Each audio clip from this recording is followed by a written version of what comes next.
क्यों कहा जाता है कि आध्यात्मिक लोगों पर कुंडली का कोई असर नहीं होता? कुंडली मतलब कि ग्रहों का कोई असर नहीं होता और एस्ट्रोलॉजर के पास जाने की कोई ज़रूरत नहीं है।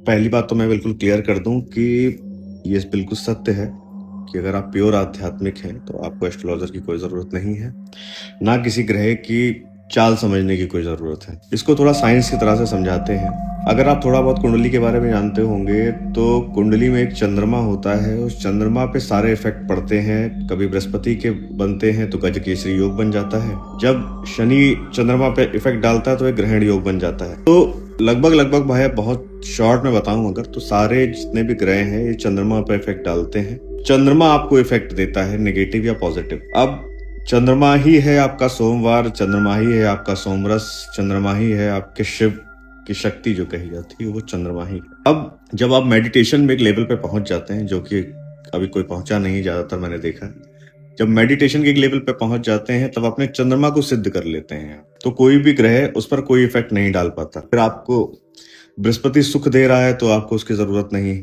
आप खुश नहीं होते। शनि दुख दे रहा है तो भी तब आप उससे दुखी नहीं होते। तो जब चंद्रमा कोई इफेक्ट डाल ही नहीं रहा है आपको किसी तरीके से, तो क्या मतलब बनता है फिर कुंडली दिखाने का? तो जितने एस्ट्रोलॉजर हैं वो चंद्रमा से ही पैसा कमा रहे हैं। आपकी कुंडली का 35% लगभग चंद्रमा है और 35% सूर्य। ये इनको आप माता और पिता से भी समझ सकते हैं, इनको शिव और शक्ति से भी समझ सकते हैं। इनको ही काबू करके अगर आप चल गए या इनकी ही रिस्पेक्ट कर आप चल गए तो कोई जरूरत नहीं पड़ी है उसके बाद आप बृहस्पति को सही करें, आप शनि को सही करें। ये दोनों मिलकर ही सारा काम आपका सेट कर देंगे। लेकिन ज्यादातर लोग की माता पिता से ही पटरी नहीं खा रही, और माता पिता से पटरी खा भी रही है तो माता पिता की आपसे पटरी नहीं खा रही। तो ये घर घर की कहानी है फिलहाल। तो ये रहा मैटर, ये कि आध्यात्मिक लोगों को कुंडली क्यों नहीं दिखानी चाहिए। लेकिन आप आध्यात्मिक पहले बने।